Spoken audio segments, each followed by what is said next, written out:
채권보이 시작하겠습니다. 오늘 10월 30일 월요일 시장입니다. 자, 거시경제 공부의 핵심, 글로벌 시황 저희가 분석해 드릴 텐데 이번 주는 특히나 굉장히 대형 이벤트들이 산적한 상황이라서 짚어볼 이슈가 상당합니다. 그 부분에 대해서 전격적으로 저희가 분석해 드리도록 하겠습니다. 자, 오늘도 KB증권 박준우 연구원 연결합니다. 네, 연구원님 반갑습니다. 네, 안녕하세요. 박준우입니다. 이번 주 중요한 이벤트가 상당하다라고 들었는데 가장 우리가 궁금한 거는 뭐 11월 FOMC겠죠. 근데 대부분 금리가 동결되겠네 이렇게 예상은 하시는 듯 합니다. 그런데 우리는 한 발 더 앞서가야 되잖아요. 관전 포인트는 뭐라고 보시나요? 네, 말씀 주신 것처럼 이번 FOMC에서는 대부분의 시장 참여자들이 기준금리 동결을 전망을 하고 있습니다. 먼저 기준금리를 왜 동결하는지를 저희가 살펴봐야 되는데 기준금리를 더 올릴 필요가 없어서 동결을 하는 것은 아닙니다. 다만 현재 경제 상황을 전망하기가 굉장히 어렵기 때문에 약간의 시간을 두고 경제 지표들을 지켜보겠다라는 것이 연준의 입장이고요. 지금은 연준이 기준금리를 인상하지 않았음에도 불구하고 사실 한두 달 동안 장기금리가 급등을 했습니다. 그래서 많은 연준 위원들이 최근에 장기금리 급등으로 인해서 추가 인상의 필요성이 조금은 낮아지고 있다라고 발언을 했고 시장 참여들도 이 부분들을 반영을 해서 향후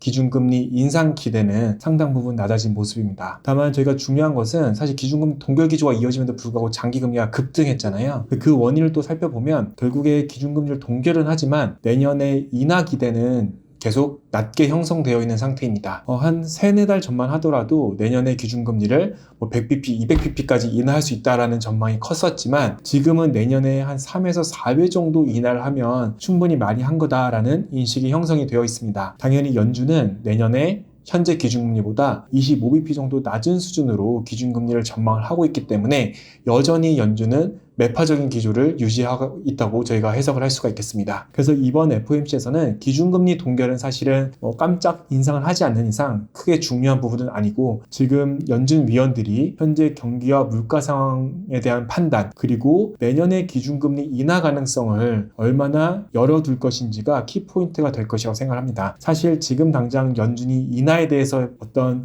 시그널을 줄 가능성은 사실상 희박하긴 하지만 추가 인상 가능성보다는 추가 인상과 향후에 인하 가능성이 동등하다든지 아니면 기존의 예상보다 기준금리를 덜 올려도 된다는 시그널이 나오게 되면 금리는 소폭 안정을 취할 수 있지 않을까 이렇게 생각을 하고 있습니다. 네, 분명히 시장 한편에서는 고금리 장기화가 계속되겠네라는 인식도 있는 듯합니다. 자, 이외에 굉장히 중요한 이슈가 있다고 들었습니다. 미국 쪽에서 국채 발행을 어떻게 할 건지 그 계획을 발표한다고 들었는데 어떻게 보세요? 결국 국채의 수급 이슈가 최근 몇 달 동안 금리 상승 요인으로 작용을 하고 있는 상황입니다. 저희가 수급이라고 하면 두 가지가 요인이 있는 겁니다. 첫 번째 수요와 두 번째 공급입니다. 먼저 공급은 재무부의 국채 발행 계획이 국채의 공급 이슈라고 볼 수가 있는데 지난 8월 초에 국채 공급이 예상보다 더 크게 발표가 되면서 시장이 큰 충격을 한번 받았었고 그 국채 발행 계획이 이번 주 11월 1일에 또 한 번 분기 계획이 발표가 됩니다. 많은 참여자들이 대략적인 규모는 예상을 하고 있지만 사실은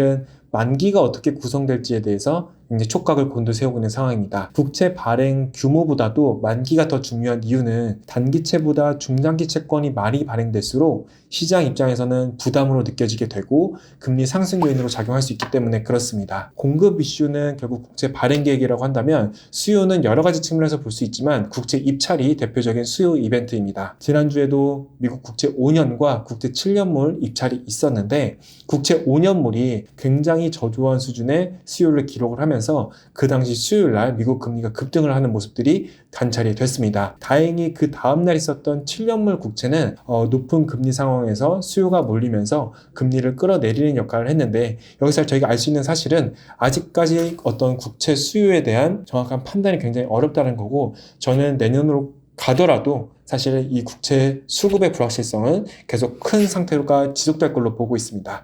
이런 부분들, 국채 수급 이슈는 결국에는 금리 상승 혹은 고금리가 장기화될 수 있는 리스크 중 하나라고 볼 수가 있겠습니다. 네, 우리가 되돌아보면 이제 7월 달에 피치가 미국의 분기 국제 발행 계획 그런 부분을 이제 발표하기 전에 미국의 신용 등급을 좀 강등한 흐름이 있었는데 살펴보시고요.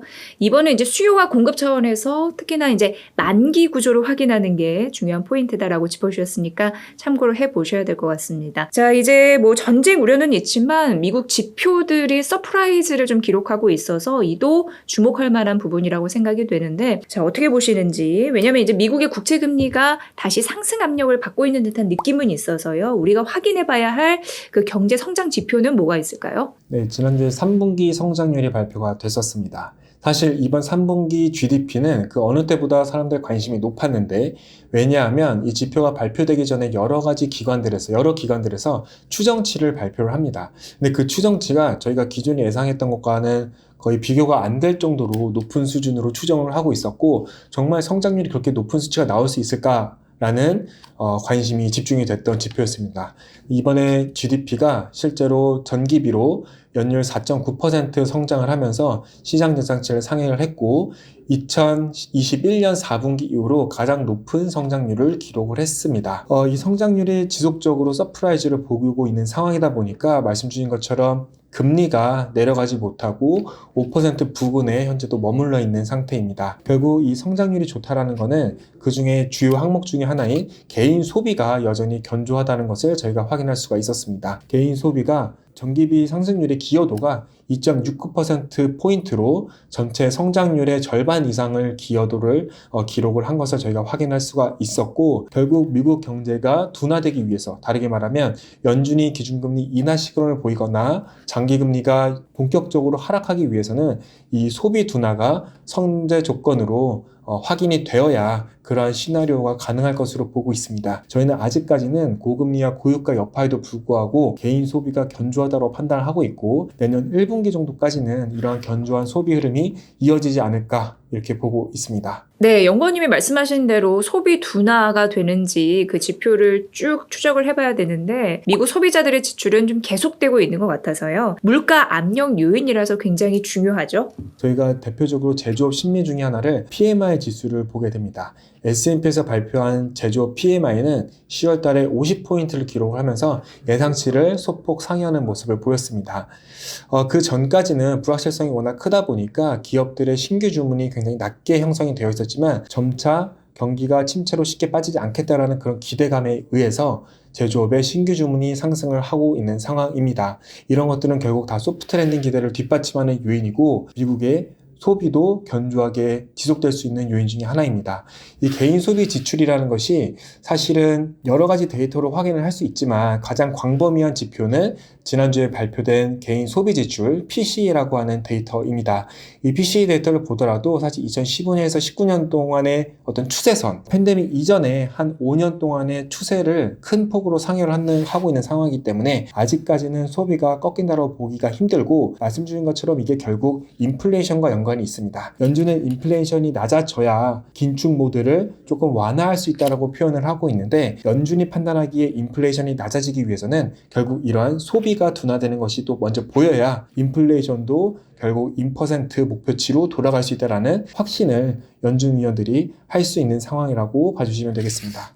네, 미국 경제에 있어서 소비의 축은 굉장히 중요한데 우리가 향후 그 통화 정책의 방향성도 이 소비에서 좀 좌우되지 않을까라는 느낌이 듭니다. 자, 또 일본은행 좀 가보도록 하겠습니다. 통화 정책을 신경 써야 되잖아요. 그런데 뭐 변할 요인이 있을까요? 어떻게 보세요? 저희는 아직까지는 YCC 밴드의 추가 조정 가능성은 아직은 낮다라고 보고 있고 연말이나 내년 초에 가능할 것으로 보고 있습니다. 그럼에도 불구하고 중요한 시그널들은 계속 나올 것 같습니다. 예를 들면 이 BOJ의 인플레이션 전망입니다. 현재 일본의 물가 상승률은 18개월 연속으로 목표치를 상회하고 있는 상황입니다. 그리고 일본은 전국 CPI와 도쿄 특정 도시의 CPI가 따로따로 발표가 되는데 이 지역 CPI가 10월 달에 먼저 발표가 됐습니다. 근데 이런 지역 CPI들이 예상보다 상회하는 모습들이 관찰이 되고 있기 때문에 이 BOJ 입장에서는 인플레이션 전망치를 상향할 수 있다는 얘기들이 계속 나오고 있습니다. 예를 들면 2023년 인플레이션 전망치를 기존의 2.5%에서 3%로 상향 조정할 것이라는 얘기들이 많이 나오고 있는데, 사실 인플레이션 전망이 상향될수록 향후에 있을 통화정책회의에서는 YCC 밴드를 폐기하거나 혹은 기준금리를 내년에 더 올릴 수 있다는 시그널로 아마 시장이 해석을 할 것 같습니다. 그렇게 되면 이미 일본 10년물 금리는 0.8%를 큰 폭으로 상회를 하고 있는 상황인데, YCC 밴드의 상단인 1% 수준까지 점진적으로 금리가 접근하지 않을까, 일본 10년물 금리가 점진적으로 추가 상승하지 않을까라고 생각을 하고 있습니다. 네, 이렇게 경제 흐름을 알려면 글로벌 시황을 철저하게 공부를 해야 됩니다. 이런 부분에서 한 주간의 글로벌 시장의 엑기스 잘 전해주셨습니다. 박준우 연구원님 고맙습니다. 네, 감사합니다.